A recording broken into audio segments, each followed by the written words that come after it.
Pour mes études, j'ai dû partir 2 fois à l'étranger, 6 mois. Une fois pour un stage et une fois pour un échange universitaire. Et aujourd'hui, je vais vous parler de la différence parce qu'il y a certaines personnes, comme elles n'y ont jamais été confrontées, elles savent pas trop faire la différence. Parfois, ça peut laisser penser que c'est à peu près le même type d'expérience, alors qu'en vrai, pas du tout. Le cadre de l'échange universitaire, comme son nom l'indique, il y a vraiment une notion scolaire. Et en fait, tu vas étudier pendant un autre semestre dans un autre endroit du monde. Nous, notre école, elle a des universités partenaires, donc en gros, avec lesquelles justement elle fonctionne pour avoir à la fois des élèves de son école qui vont dans l'autre école et des élèves de l'autre école qui viennent dans notre école. Je sais pas combien il y a d'universités partenaires avec mon école, mais je crois qu'il y en a vraiment genre des centaines. Et du coup, quand tu pars pour faire cet échange universitaire comme moi j'ai fait au Brésil, tu pars dans un cadre scolaire. Moi, je fais une école de commerce à Paris, donc ça veut dire que j'allais pas faire un échange dans une école de médecine. C'est comme si je continuais de suivre mes cours, donc ça va dans la continuité de mon programme et ce qu'on était en train d'apprendre, mais juste dans un autre pays. Je suis pas partie au Brésil spécialement parce que j'avais eu des bons échos concernant l'éducation ou des super écoles au Brésil. J'y suis partie parce que parmi ce qui me restait comme destination, moi je voulais partir au soleil, je voulais partir dans un endroit très loin de la France pour vraiment me sentir hyper dépaysée et apprendre justement à vivre un peu seule à l'autre bout du monde, de tout quitter. Tu suis le système de l'école dans laquelle tu vas, pas de ton école à toi. Donc même si nous on avait beaucoup cours, enfin des journées classiques de cours à Paris en deuxième année, en fait il se trouve qu'en Amérique du Sud ils avaient pas du tout le même fonctionnement que nous. Du coup on était soumis à la même chose que les étudiants brésiliens qui sont dans leur école classique, donc c'est-à-dire qu'on avait genre 3 à 4 heures de cours par jour grand maximum et pas tous les jours. Mais j'ai littéralement eu un semestre entier dans lequel j'ai eu la possibilité vraiment de découvrir le pays. C'est pour ça qu'on a énormément voyagé avec mes colocs et qu'il y avait pas mal de personnes qui comprenaient pas trop ce que je faisais au Brésil pendant mon échange et qui disaient que j'étais partie en voyage. C'est aussi pour ça que la plupart des étudiants de mon école, à moins d'avoir la possibilité de partir vraiment dans une université de renom, genre par exemple de partir en échange à Harvard ou à Cambridge,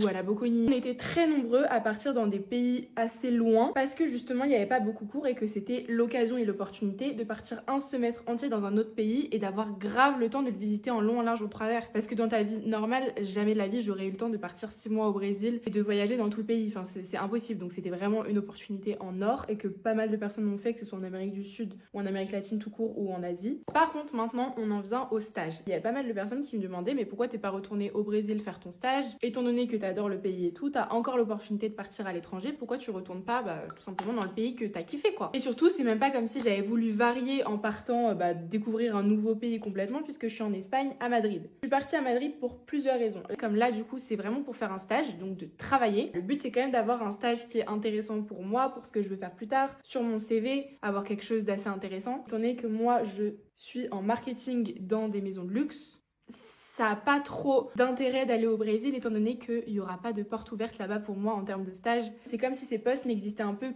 qu'en Europe. Donc d'un point de vue pro, c'était pas du tout intéressant pour moi et surtout, même dans le cas où j'aurais trouvé un super stage, je sais pas, à Rio par exemple ou à Sao Paulo parce que c'est là où un peu tout se passe en termes de business, dans un sens, ça m'aurait servi à rien d'être aussi loin. La différence de mon échange où j'ai eu la possibilité de voyager et de découvrir le pays un peu en long, en large, en travers pendant 5 mois d'affilée, je n'aurais eu le temps de rien. Je pense que ça m'aurait d'autant plus frustrée d'être dans un pays hyper loin au Brésil que je kiffe ou même si c'était ailleurs. En fait, je n'aurais pas du tout eu le temps de voyager. Là, je travaille du lundi au vendredi de 9h à 18h. Je rentre chez moi, il est 20h. Si je suis allée faire du sport, etc.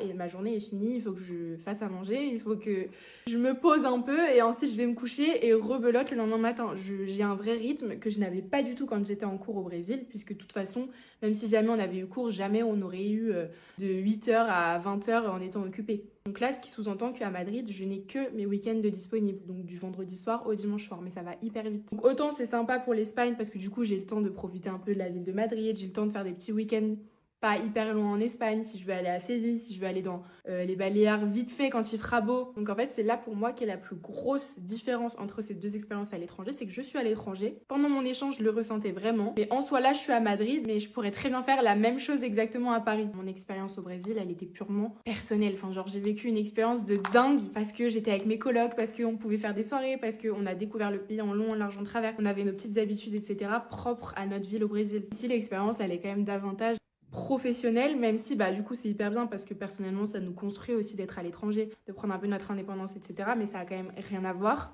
Et puis tu fais pas le choix de partir dans un pays pour le pays, enfin la plupart des personnes non. Par exemple tous mes copains qui sont en master finance, la plupart font leur stage au Luxembourg parce que c'est là qu'il y a pas mal de cabinets d'audit qui sont hyper intéressants pour faire leur stage, qui du coup sur leur CV vont rendre hyper bien et en plus ça va leur donner de l'expérience, enfin que des trucs hyper positifs pour eux, mais en soi je suis sûre et certaine que c'est pas la destination qui les fait rêver le plus de partir au Luxembourg. En fait on est beaucoup plus responsabilisés que pendant notre échange. Pareil, t'avais un quota dans lequel tu pouvais sécher les cours quand t'étais en échange. Ici ils vont pas me rajouter des jours de congé alors que j'en ai qu'un par mois pour que je puisse aller visiter le pays, alors que moi je me rappelle que mes profs au Brésil elles étaient trop mimi. Parfois à la limite elles me mettaient même pas absente alors que je venais pas en cours parce que je partais en voyage et qu'elles étaient trop contentes que je découvre leur pays. Mais je suis trop contente d'avoir la possibilité de vivre ces deux expériences parce que ça n'a rien à voir, mais pour autant ça va m'apporter de malade l'une et l'autre. En tout cas moi je suis prête, j'espère que ça vous aura un peu éclairé sur la situation.